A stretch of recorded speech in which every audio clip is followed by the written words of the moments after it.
Hello everyone, welcome to Ponderosa's webinar. We will get started in about 2 minutes. We're just waiting for some more people to arrive. Thank you.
Good afternoon and welcome to Ponderosa Energy's August 9th Market Update webinar. I'm Stephanie Broughton and I manage business development efforts for the energy side of our firm.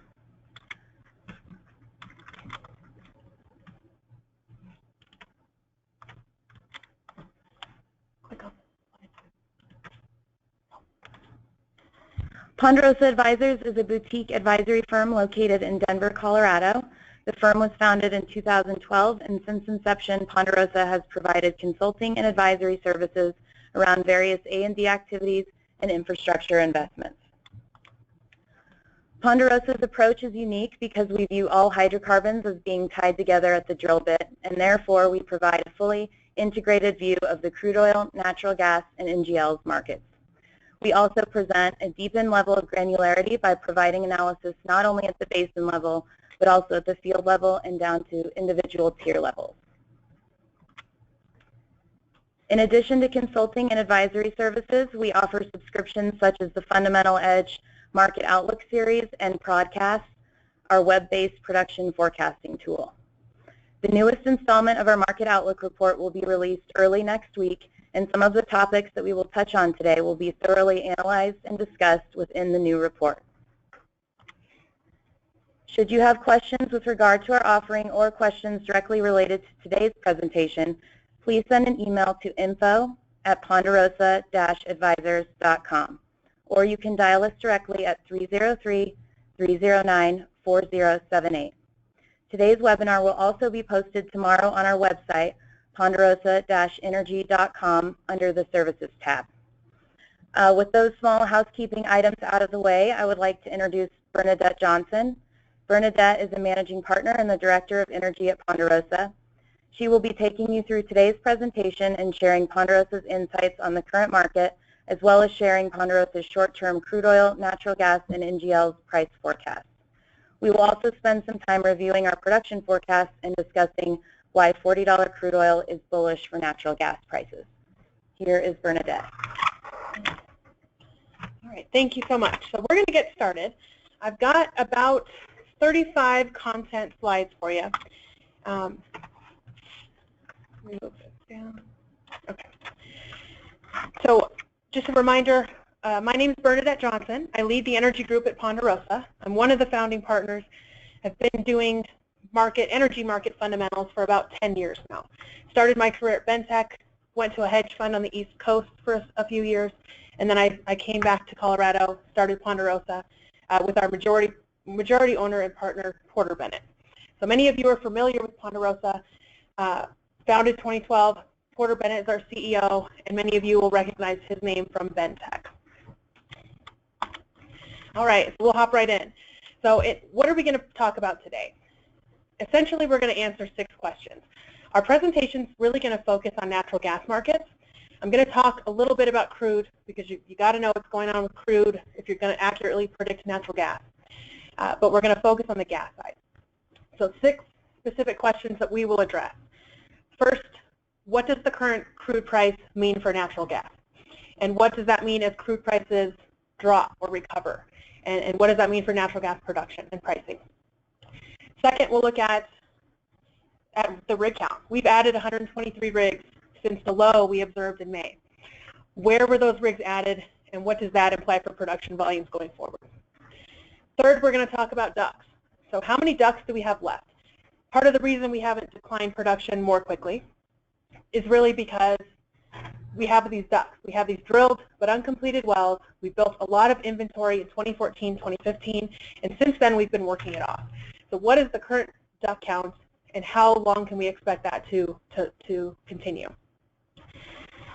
Will the Northeast, so number 4, will the Northeast see a bump in production this Q4 just like it has in the past? So for this one, we're going to look at what is the DUC count specific to the Northeast, what happened to that shut-in production we saw last year, and what are we expecting at the end of this year when we see another bunch of pipeline expansion projects come on and help alleviate some of the bottlenecks that are limiting production today. Number 5, how are midstream issues in Pennsylvania North impacting our view? So Pennsylvania North, the dry window of the Marcellus, has some of the most economic gas production in the country. But we know the last few months have been rough for midstream. Ned is dead. Constitution is delayed indefinitely. The struggles we've had with building pipeline is impacting that production. It doesn't do you any good to have the most economic production if you can't get it to market. So certainly what's going on the midstream side is impacting our price forecast and impacting what we see going forward for production in North Pennsylvania. And then finally, 6, which areas will come back in the money based on our price curve? So we're really bullish for natural gas in 2017. We're expecting a significant price signal, a big jump in gas prices starting as soon as winter shows up, probably December this year. And what will that mean for areas that come back in the money, become economic again? Where are they? And where do we expect additional gas volumes to show up to meet market demand? All right, so we'll jump right in. And again, if you have questions along the way, please send those to info@ponderosa-advisors.com. I will present for about 40 to 45 minutes, and then we'll leave some time at the end for questions. If we don't get to your question during the presentation, we'll follow up with you via email afterwards. All right, so question 1, what does the current crude price mean for natural gas? So first, for frame of reference, what are we talking about? So these are actually gas break-evens. The top chart is gas break-evens for 180 areas across the country that we forecast. We break the country up into basins, and then fields, and then tiers of production within those fields. And we calculate economics for those. This is what the gas price break-even looks like for all 180 areas. And the top one is actually run assuming a $30 WTI price. These are half-cycle break-evens. We're assuming actually a 20% rate of return, so not a true break-even. The orange bars are showing you Marcellus Utica. The green are the other gassier plays, and then the blue are other. So most of those are your oily plays. The bottom chart is showing you the same data. Again, it's gas price break-evens, same rate of return threshold, but this time we ran it at $60 crude. And you can see a pretty big difference. On the bottom chart, all those negative break-evens, those are predominantly crude or very liquids-rich areas. Those are areas where when prices were $60 for crude, you would almost pay someone to take your gas away because you were making your full 20% rate of return on the crude side. So this is meaningful. This means we absolutely have impacted associated gas production because crude prices fell. And it also means that as crude prices recover, you're going to see some of those areas, some of the economic gas change location. You're going to see a crude-directed drilling increase. You're going to get gas out of those areas, and it's going to impact your gas production and your overall gas price. But what does that mean for a volume standpoint? So this is actually the production piece of that. So we just looked at break-evens, but what does that mean for volume? So the colored stacked areas, those are the key basins. All the charts that I show you for production, you're going to see the same color for the same breakout. We're breaking out the Northeast, the Eagle Ford, the Permian, the Anadarko, the Haynesville, and then the bottom blue area is everything else. So if you look at the colored stack, that's the natural decline. That's what happens if we don't drill another well starting today going forward. Now the lines, so if we start with that bottom line, that line's black. So that's what gas production, and this is dry gas, that's what dry gas production would look like if crude was $40 and gas was $3. All of these scenarios are run assuming a $3 gas price. The next line above that, the gray line, that one's assuming crude bumps up $10, it's now $50.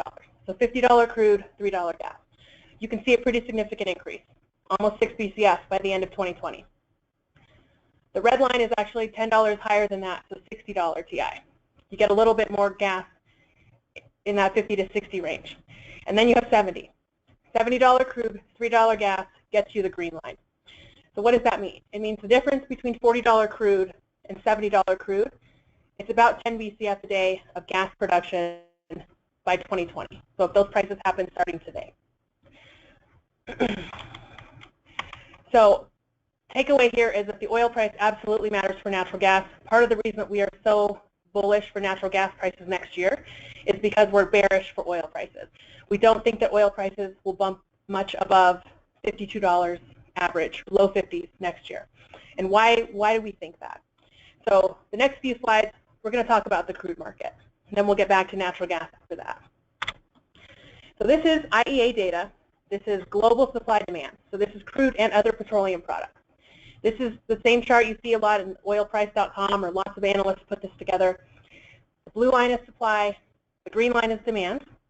The red is showing you the delta between those lines. And you can see that last data point that I've circled. Q2 data for this year shows that that balance came in dramatically. If we were 1.5 million barrels long in Q1, Q2 came in only 250,000 barrels long. But where did that come from? If you look at the lines, it was really a supply drop, not a huge demand increase.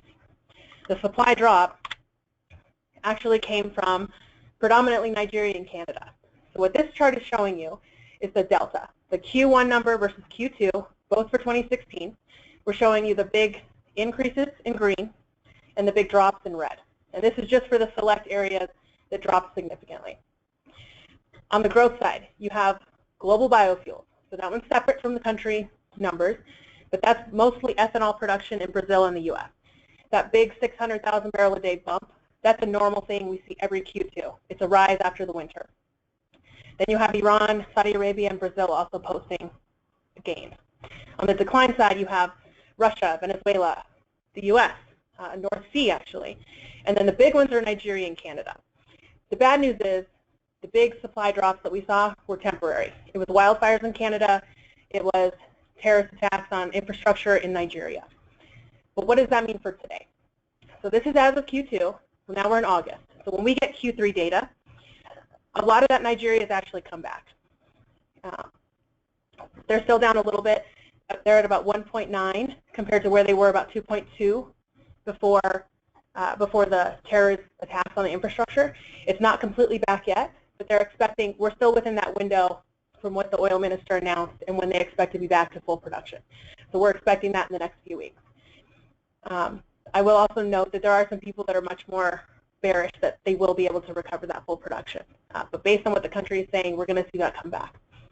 Now Canada is pretty much back. So that 797, we should assume that that's back. That means that today, if we haven't seen significant declines anywhere else, the market today is already 1 million barrels a day long again. So we really haven't fundamentally fixed anything yet. Another big risk to production, or the risk that we'll see more production before we see less, it's really coming from Libya.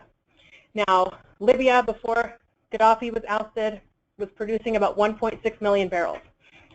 You look at that 2014 area where I circled, they actually are one of the key reasons that crude prices collapsed in the first place. They showed up with 1 million barrels, or nearly 1 million, that nobody thought they had.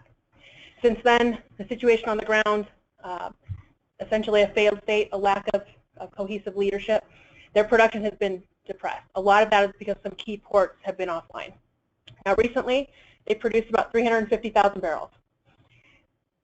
Now recently in July, they did reach, basically the rival national oil company leaders reached an agreement to unify that state oil company under single management, open up the ports, bring back a lot of that production.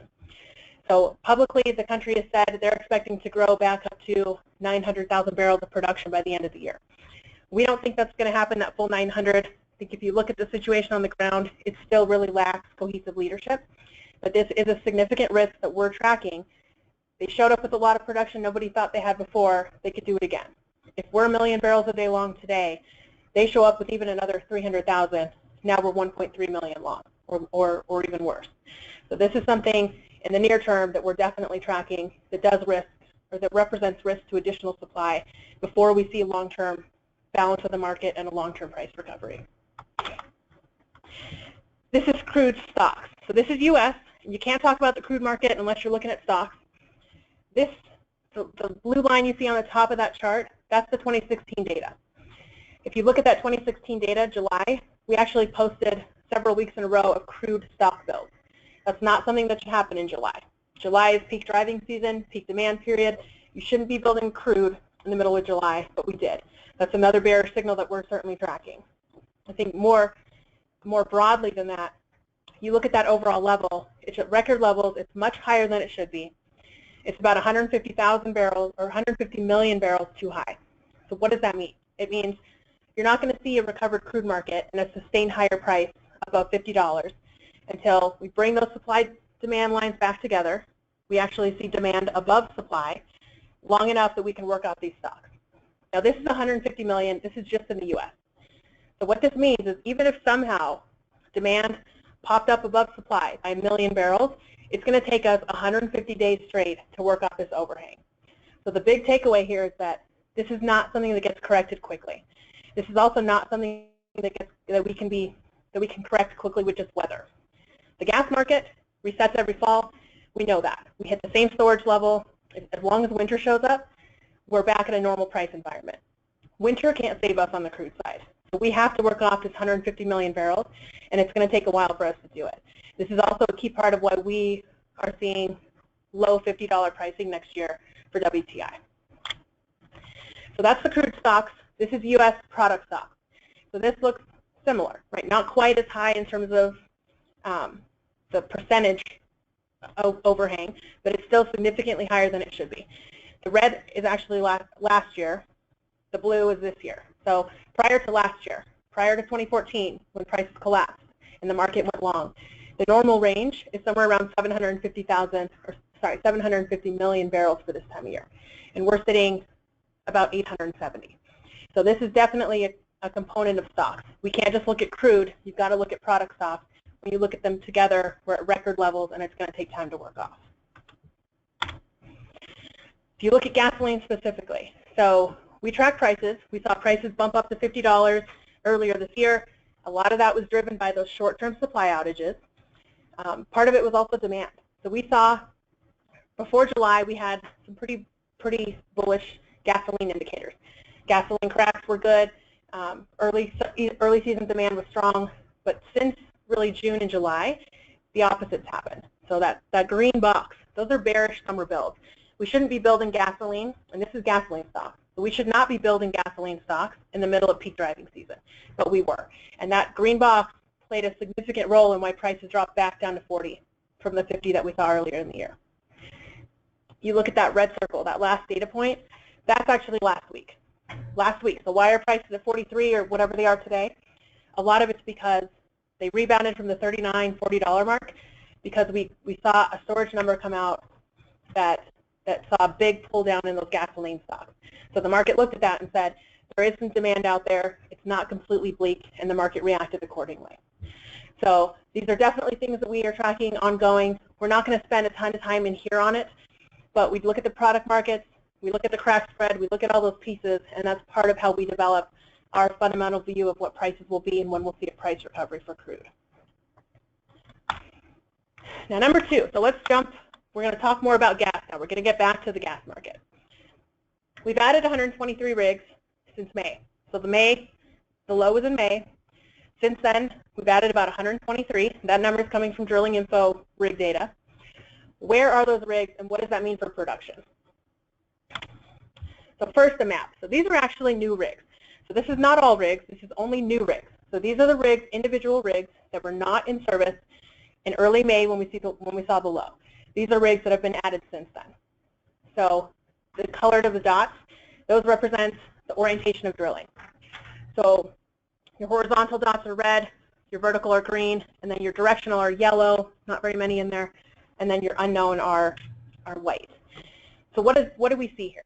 Well, first we see that the majority of those rigs that have been added have been in the Permian. Over 50% have actually shown up in the Permian. And really it's the Delaware as well as the Midland, but the Delaware stands out. You've also got significantly more activity in the mid-continent, so the Scoop Stack area, some of the Granite Wash. You've got a handful in the Northeast, handful in the Bakken, a few in the DJ. Not really much difference in the Eagle Ford, and we're going to talk about that. I think the Eagle Ford Permian dynamic is really interesting right now, and that's certainly something that we cover more in depth in our market research. So big takeaways here. We have added a lot of rigs, big bumps in the Permian and the Mid-Continent. If we look at what that means for spud rates, so how many, we know we've added more rigs, how many wells are we drilling per month? So the color scheme is the same. So the blue on the bottom is the rest of the U.S., and then we're breaking out the Northeast, the Eagle Ford, the Permian, the Anadarko, and the Haynesville. If you look at this July number, so that July number, it's a full month. So this is total spuds for each month. You can see that July number posted significantly higher than June, than May, than April. We're actually drilling at about the same rate we were drilling back in January. Back in January was before the low prices, the very low prices we saw in February. So we have seen a response in rigs, and we are seeing that already show up in the spud rates. It also means that when we assume a 3 to 6 month lag between when you spud the well and when you actually see production from that well, we haven't seen production from this yet. We're going to see it in a few months. So if we're thinking Q4 later this year, you see a lot of that production show up, that's going to be important for the gas market, because that's also the time period where the risk of blowing through storage inventory goes away. And that's also the time period where we are expecting a big price increase in natural gas. But this, a little more detail on this data. So where those rigs are matters. So I want to show you a couple key highlights. The ones that I think are really important are in orange. So this is that same data, but it's in a table format. We're showing it to you monthly back to January. So if you look, the low total spud rate was actually in April, and this is just for a subset. So this is not the whole country's spud rate, just this subset. You had a little bit higher in May. You look at July, it's actually 605. So 404 compared to 605, it's a big increase. It's significant. But where the majority of those have actually shown up, a lot of it's in the Midland. So it went from 85 or 95 to 158. In the Delaware, it went from 55 to 75 and then up to 90. So dramatically more wells being drilled in the Permian. What that means is it's impacting crude production more than natural gas. So even though we're going to talk about gas, we need more gas-directed drilling. We haven't seen it yet. So the prices that we have today are not sufficient to bring gas-directed drilling back in the market yet. So what does that production actually look like based on those rig counts? So this is May. So we took the May spud across the country, all these different basins and fields, and we said, let's carry that count forward throughout the time period, so all the way through 2030. If you would have looked at that May rig count, or May spud, wherever they were drilling, carried it forward, this is what crude production looked like. Really, really pretty flat. Fast forward to July, well, we added all those rigs in the Permian, and we now see you carry that July rig count forward, you are already getting a lot more production. I also put the black line on here so you can compare that May number that we just saw to the July. So crude is absolutely important. You look at the gas side though. So natural gas, the same thing. We carry the May spud rate, rig count, carry it forward through the time period. This is what gas production would look like. Then we do the same thing with July with all those additional rigs that are active. Well, you hardly see any impact of gas at all. So a very different story than crude. So what this means for us is that the rigs that have shown up so far, over half of those have been in the Permian, absolutely drilling more wells out there. It's impacting crude production. It's not impacting gas production that much. So is the 577 or so rigs that we're running today, is that enough? It's not, and specifically on the gas side. So number 3, how many DUCs are left? So part of the puzzle is, how many DUCs do we have? We know that's part of the reason we're not declining production more quickly. How many do we have left? And so when do we actually need that price signal? When would the decline in gas production really start to ramp up? When is the market going to realize that we need more gas production and we need higher prices to do it? We need more drilling. So this is a historical duck count. So these are just bad ducks. So bad ducks for us means outside of your normal 3 to 6 month production lag. So this is bad ducks. If it's showing you any well for that month that was outside of its 3 to 6 month production lag, and it's adding those up by basin. So we can see that we hit the peak bad duck count at about 4,600 back late last year, September. Since then, we've been drawing that down. Now, this data ends in April. It ends in April because we don't have good state production data past that. So we know there are some of these ducks that have been brought on. We know they're producing. We just can't see that yet in the state data. But what we can do is we can use a little different data set, and we can look at a snapshot of today. So if we look at today, and this is actually August 4th, so a few days ago, this is a snapshot of the ducks by basin. And this is showing you a total count of about 2,500. Both of these charts do not include West Virginia. So West Virginia, we don't have any state production data for 2015. So we don't know what wells are ducks, which wells have come online. We can't tell the difference yet. So these exclude West Virginia. But if you look at the rest, you have Appalachia leading over 600. You have Gulf Coast. You have Williston. You've got the DJ, and the Delaware Basin, and so on. So if we look at this chart compared to the peak of 4,500, it is much lower. If it was 4,500, it's 2,500 now. That's happened in about 6-7 months. And we actually lost a lot of rigs in the first part of this year. So first part of this year, a lot of rigs came down. We were drilling less wells. It means the rate at which we're using these ducks actually sped up. And again, the rigs that we just added, the wells that we're just drilling now, we're not going to see production for those anyway for several months. So there's this period of time here where we are working through the ducks. We look at this, we say, what if we continue doing what we're doing? It means we run out of ducks really in the next 6 months or so. It means this time next year, we won't even be talking about ducks anymore. It'll be back to a normal thing. Every well's a duck for a period of its life while you complete it and tie it into infrastructure. So this is important. It means if we can count on these ducks, again, till the end of the year, when the risk to the storage on the gas side is over,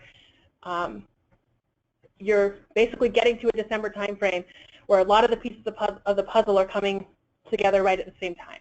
And for us, running out of ducks, not getting production on from the new wells, on the really impacting gas production, but more impacting crude production. We look at the crude market. We look at all of these things, and we say crude prices are not going to come up quickly. It's going to impact gas. You're going to have a dramatic price impact as soon as winter shows up, and we think that's December. Natural gas. So I talked about natural gas, so I'll go through this one pretty quickly. This is just natural gas storage. This is showing you, yes, we've injected 30 to 40% less every week since injection season started, but we're still at record levels. So what does that mean? It means we do need prices to stay probably where they're at, maybe a little lower on the gas side until we get to October, November, and the risk of us flowing through storage goes away. We need those prices to help incentivize, especially power demand, right? So if prices go up anymore, you're going to see some power demand come off. Power demand combined with the temperatures we've seen, 5, 6, 8% hotter by month on average compared to normal. That's certainly the reason why prices are what they are on the gas side. It also means they can't go much above that or you're going to see an impacted demand. So for us, storage is still not sorted out. If those prices go up, there's still risk that we hit that storage capacity. And we know that's not how it works. Prices for gas, they'll do whatever they need to do between now and the end of the season so that we don't blow through storage. All right, question number 4. Will the Northeast see the normal Q4 bump or build in production that we've seen in previous years? And this is a question we get a lot. So we track the Pennsylvania files, we track the state files, we track drilling. The big question we get is, we know we're not drilling as much in the Northeast. We know the rig count's down something like 75%. Is the rate that we're drilling and the wells that we have available, how many wells can actually come online quickly and build a lot of production in Q4 when the pipelines come on? So the first part of that question also has to do with shut-ins, right? So we saw late last year, or call it second half of last year, we had several producers come out and say, prices are low, we're voluntarily shutting in some production. Chesapeake stands out as one of the big ones. So we look at that and we say, well, let's figure out exactly how much production was shut in and is it back? So what this is showing you is we went back to 2015 data, and again, this does not include West Virginia because we don't have state data for West Virginia. We looked at Ohio, we looked at Pennsylvania, and we said, pull any well from our database that posted at least 2 consecutive months of zero production. So a well that was producing, and then all of a sudden it posted zero production because it was shut in. So any well that did that for 2 months in a row, we counted that as a shut-in well. If you look at the volume for all of those wells, you look at it at the beginning of 2015, total production for those wells, that sample of wells, was about 3 BCF a day. You fast forward to today, you see that blue production went down dramatically, posted a low of 1 BCF. So that total sample of wells that was shut in for any period of time in the second half, we lost 2 BCF of that production by, call it September or so. But since then, you've actually seen a lot of that production come back. So if it was 2.8, 2.9 in January of 2015, now it's about 2.6, 2.7. So most of that shut-in production is already back. It's also part of the reason we saw those big production jumps in the Northeast in February and March early this year. Now the red line is just showing you the Dominion South Basin. So the point here is that yes, generally the shut-ins did tie out pretty closely with regional price differentials. When you saw those prices drop, you saw those shut-ins accordingly. And so that data ties out pretty closely. So shut-in production, we already know most of that's back. So if we see a bump in Q4, it's not going to be because of that. The next question is the DUC level. So how many DUCs do we have out there? How many wells could actually show up quickly? So what this data is showing you is the blue line is the drilling rate. It's the rig releases per month. So how many wells were we drilling per month? The red line is showing you the number of wells that showed up in the production data for the first time with production. So if you look at the red, you can see big spikes. And a lot of those big spikes were at the end of the year for the previous few years, tied out with when big pipeline expansion projects came online. Now if you take the blue and you take the red, anytime the blue is above the red, it means we were adding wells to inventory. Anytime the red pops up above the blue, it means we were pulling those wells out of inventory. So if you look at the end of the year, you look at that orange comment, that big circle. Since late last year, we've been bringing on more wells per month than we've been drilling. So we've been working that number down.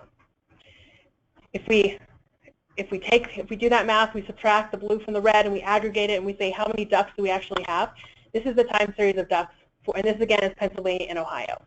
So what is this telling us? It's telling us if we look at the level we're at today, it's about 900, a little higher.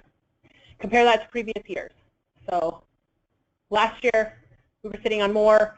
2013 actually was the closest year that looked similar to this level. 2013 is actually, we pulled a lot of wells out of inventory very quickly. We grew production over 2 BCF between October and November. So we look at this data and we say, could we see another big bump in Q4? We definitely could.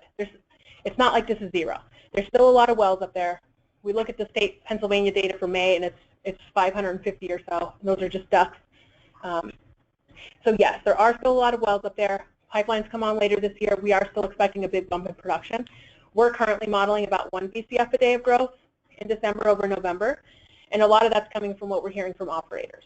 But today, that's our number. We're tracking about a BCF of growth expectation December over November.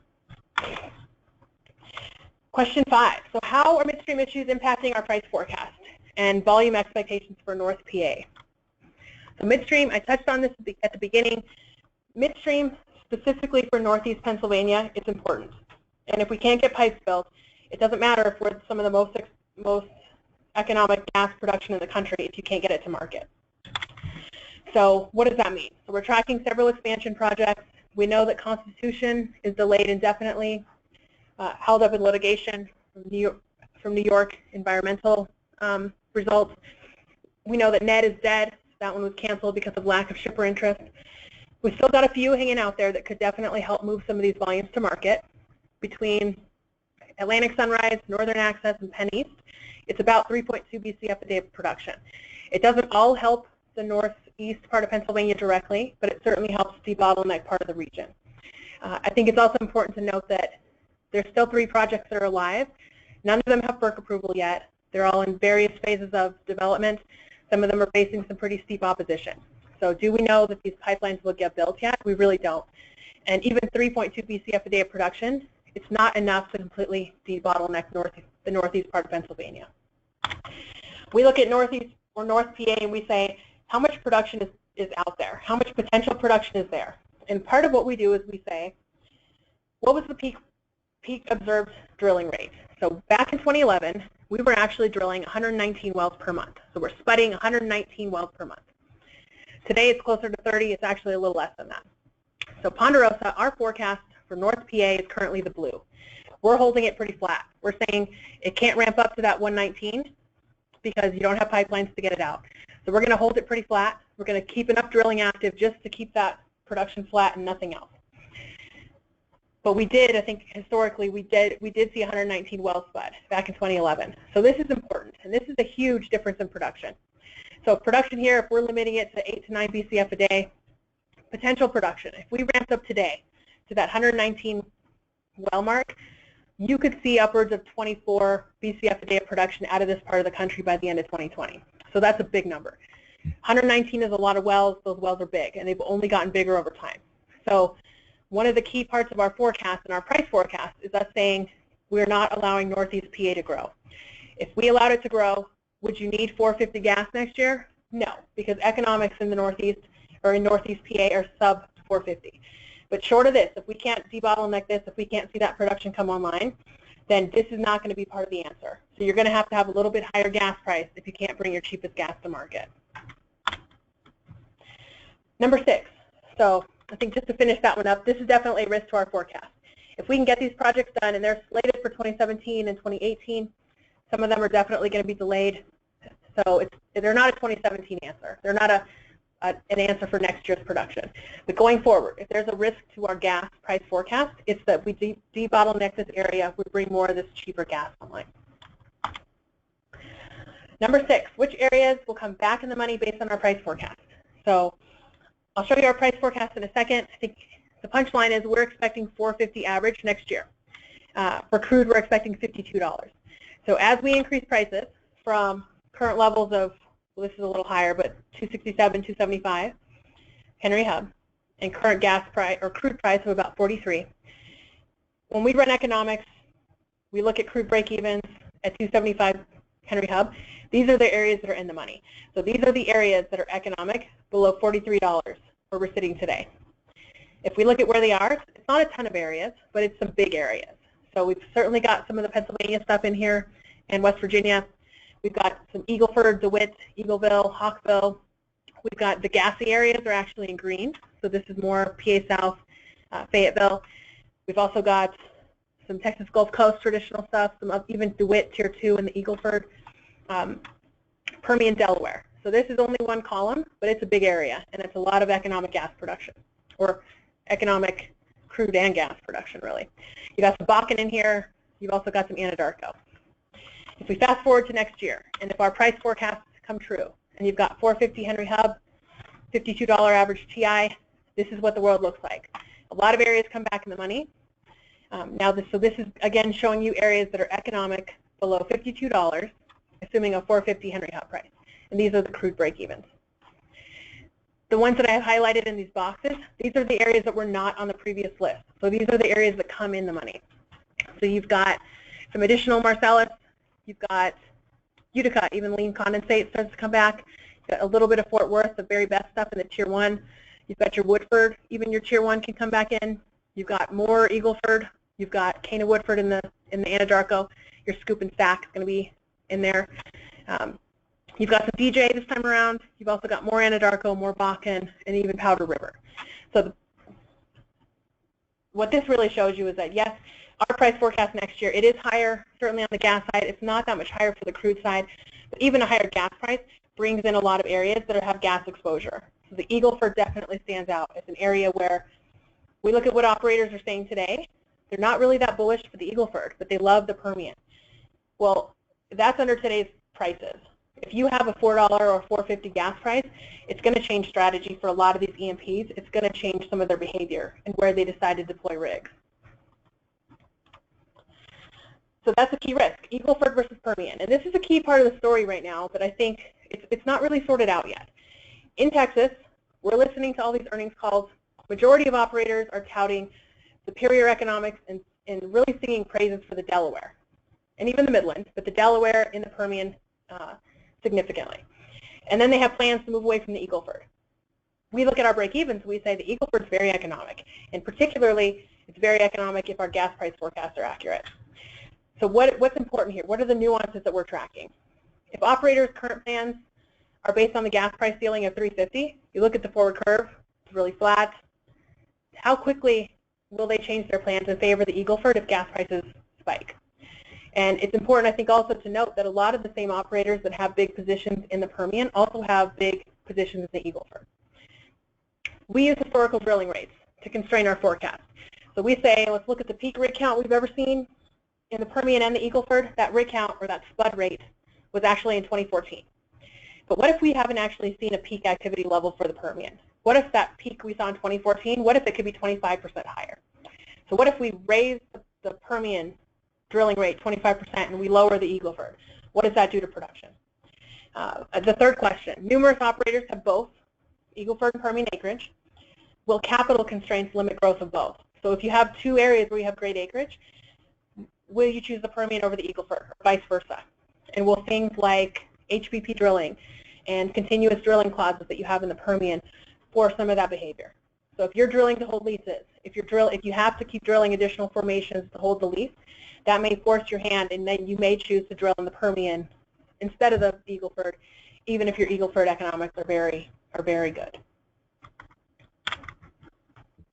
So the Ponderosa forecast, and again, all the upstream data that we pulled out of here for you and all the charts you've seen, that's part of our upstream data set. So we call it broadcast. You log in online, you can actually run your own forecast. You can say, let's run the production based on today's forward curve. You can run your own price forward curve or your own price curve. You can say, let's carry the current rig count forward. What does that do to production?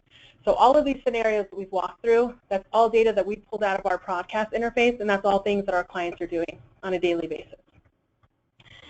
So the Ponderosa forecast, just to finish up our slides before we go into questions.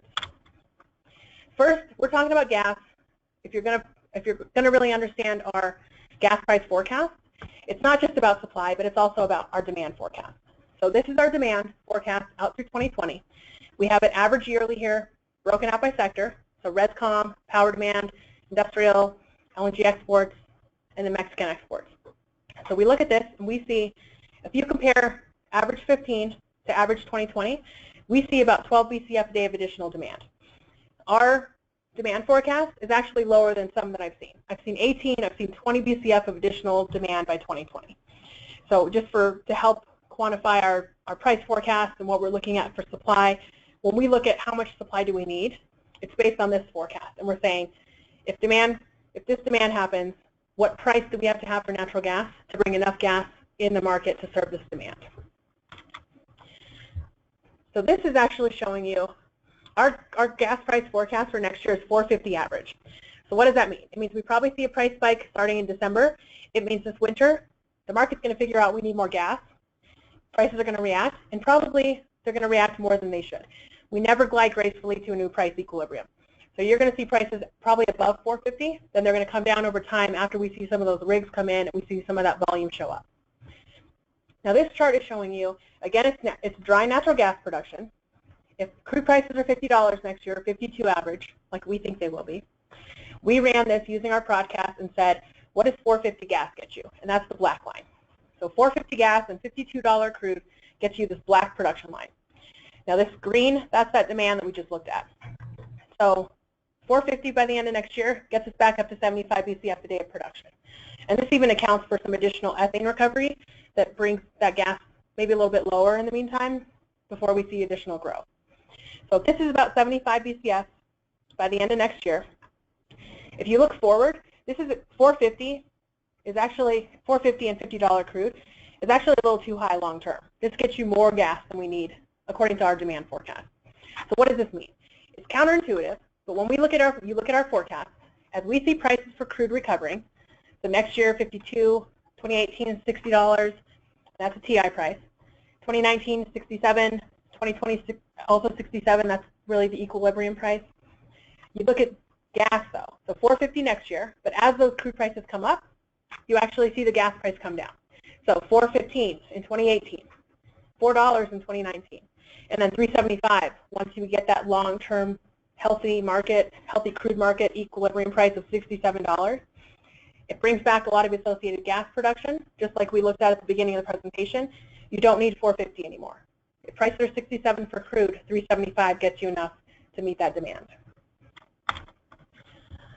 Now this is, so based on those prices, based on that price curve that I just described for crude and for natural gas, this is what you'll get for dry gas production.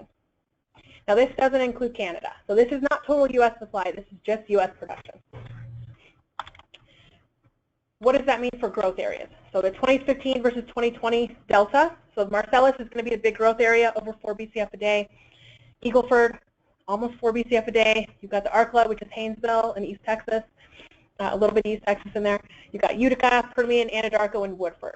If you look at the areas for dry gas that decline, on the decline side, it's Fort Worth, it's some East Texas, it's the Piceance, a lot of Rockies, so Piceance, Green River Overthrust, a little bit of Fayetteville, some Gulf Coast, some Gulf of Mexico. So a lot of legacy areas that just won't quite come back in the money even if we see prices at 450. What about crude production? So this is what our crude production curve looks like. And again, we're breaking it out for key basin, but you see pretty flat production definitely through this year. 2017, it starts to tick up a little bit, and then by 2019, 2020, you're growing at a pretty good clip again, up to, call it 11.5 million barrels by the end of 2020. In terms of the basins that are declining versus the ones that are growing, you have the Eagle Ford growing, the Permian growing, the Gulf of Mexico still growing, and most of that growth is between now and 2018, and it's tied to specific projects. For basins that we have declining, it's the Williston, it's California, it's Alaska, it's a lot of the stuff that was already declining even before the price collapse. I think a couple things to note on here, the Williston. We get a lot of questions about the Williston. The Williston is very sensitive to that minimum rate of return threshold. If we run our break-evens at a 10% rate of return requirement instead of 20%, a lot more of the Williston is competitive and it's in the money. So why is that? Williston still has some of the most expensive drilling in the country. A higher rate of return requirement on a higher drilling cost is just going to put the economics a little bit tougher. So that's what's driving that. The other comment is this Eagle Ford Permian. So we talked about the Eagle Ford and Permian nuance. We talked about what happens if we haven't really seen the peak in the Permian. This is definitely material that we're tracking very closely, and it's a big part of our next report because this is where the difference will be. And this certainly will impact gas prices, it will impact crude prices, and what those operators are actually doing on the ground could easily flip these numbers, where Permian's the big grower and Eagle Ford not quite as much. All right, finally, so key takeaways. Oil prices impact natural gas production, and natural gas prices impact oil production. So this is no surprise, but we went through this in detail. You get dramatically different gas break-evens depending on what your crude prices are. The oil markets remain unbalanced. So yes, Q2, we bumped up to $50. A lot of that was because we did see some big short-term supply outages, mostly Nigeria and Canada. A lot of that production is back, and if it's not back, it's expected to be back pretty soon. You've also got Libya hanging around out there. We're not real bullish on Libya showing up with an extra 600,000, but it's something that they've talked about. It's something that could happen. We've seen it happen before. Lower crude-directed drilling is slowing associated gas production, and the current rig count of 557, it's impacting crude. We're now in a scenario where when we start to see those wells that we've just drilled come online, we're actually probably going to be growing crude again, but not gas. A lot of those initial rigs have been targeting crude, not as much on the gas side. We still need additional rigs on the gas side to balance the market. And then finally, the forward curve does not support, the forward curve for natural gas does not support natural gas production growth. And a normal winter, and the forecasters seem to all be on board with this idea that we're going to have a winter. Is it going to be a La Nina and a very strong early winter that lasts the whole season? That's debatable. And you see a lot of debate within Weather Forecast Service about that. But everybody seems to be on board with the idea that we're going to have a winter. As long as we have a winter, $2.75 is not the right gas price. We believe it's north of $4, closer to average $4.50 for next year. So that's the big takeaway. And again, thanks everyone for joining. We're going to take some questions now. I think I have a couple that were actually sent in before. So we'll do those first while we gather some of the additional ones that have come in through info. And again, if we don't get to your question during the presentation, we will get back to you following the presentation with an answer to your question specifically. And if anyone has to jump off early, thank you for your time. We appreciate you joining today. So our first question, excuse me. Do we expect production, here we go. Do we expect production to respond to normal winter demand levels as we saw this past February? So I would say we definitely are expecting a production response, but first we need a price signal, then we need a drilling response. The level, I think we covered this in some detail here, but definitely the level of drilling we see today is not enough, and we're going to have winter. Everybody seems to be on board with the fact that winter is going to show up. In terms of a demand response, we expect normal demand. We're still growing all sectors of demand. A lot of the structural stuff that's been years in the making is coming on, and a lot of it is actually coming on next year. So it's not just normal rescom, power, all those pieces. It's also a lot of new build power facilities. It's LNG, right? LNG is certainly a part of that. It's industrial. We're building methanol plants, fertilizer plants. All of those things are underway, and we're expecting to see that production, or that demand, I'm sorry, continue to grow over the next few years and grow pretty strong.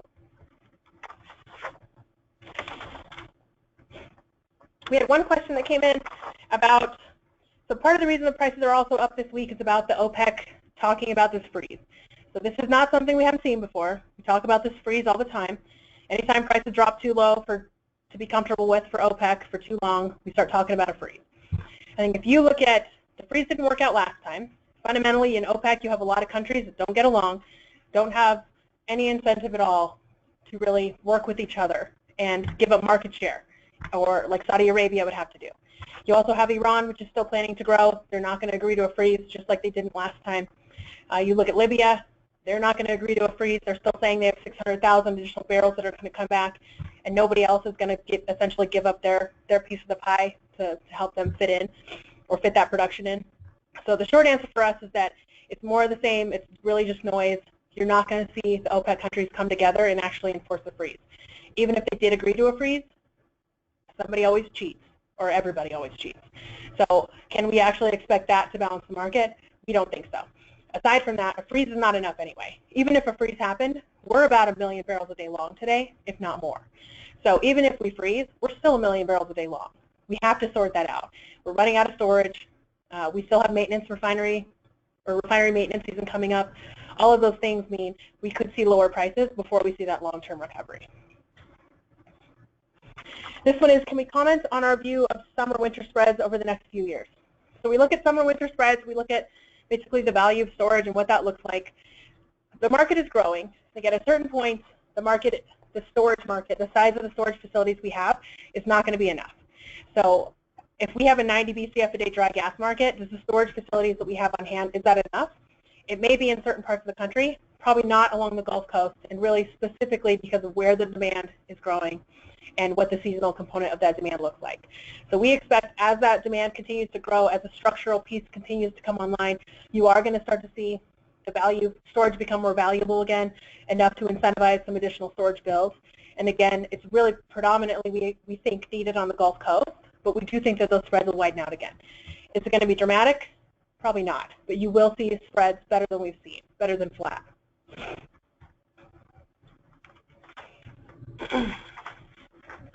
Okay, we've got about 5 more minutes, so we can take a few more questions. I've got one in front of me. So how do we reconcile our crude production forecast with steep declines in the EIA's short-term energy outlook, which is ending this year at 8.4? So I think, first of all, we look at the outright numbers. We actually don't look at the outright numbers. So if you look at where EIA comes in, they have a completely different methodology. We use state production data. State production data is the best data because there's actually there's consequences if you report the wrong data. There are tax implications, there's royalty implications. That data is reported to the state for those purposes. So the state data is going to be the most accurate. It's not going to be perfect, but it's going to be better than EIA. EIA doesn't really have any incentive not to have a crude number that's not perfect. And there's really no implication or consequences if it comes in a little off. You look at EIA, how do they do it? Part of it's a survey method. So they go out and they say, if you're above a certain threshold of volume, you report your volume through the state or to the EIA through a survey. So that's everybody above a certain threshold. For the roughly 20% of smaller production or smaller producers that doesn't meet that threshold, they basically model that. And they say, let's assume that it behaves the same way. Growth or declines behaves the same way as the big guys. We know that's not true. A lot of the smaller guys, shallower declines, what happens is whenever production is changing dramatically, growing or shrinking, you're going to see the EIA number overcorrect. And that's just a fact. So we look at the outright number. I think it's more important if you're going to compare our numbers to the EIA, it's probably more helpful to compare deltas. So beginning of year to year-end delta. So we look at that. The short-term energy outlook was actually just revised up, I think, 120,000 barrels a day. So that's definitely a moving target. For us, we're always going to base it on economics. If economic wells get drilled and uneconomic wells do not get drilled, what does that mean for production? In the longer term, that's how it should work. Shorter term, it won't. Right? Shorter term, we may be drilling to hold leases, or we may be drilling to raise cash to pay off debt. But in the longer term, if you can make a 20% rate of return on your wells, cover your company break even, you're going to have access to capital, you're going to be able to drill those wells. So that's generally how we forecast.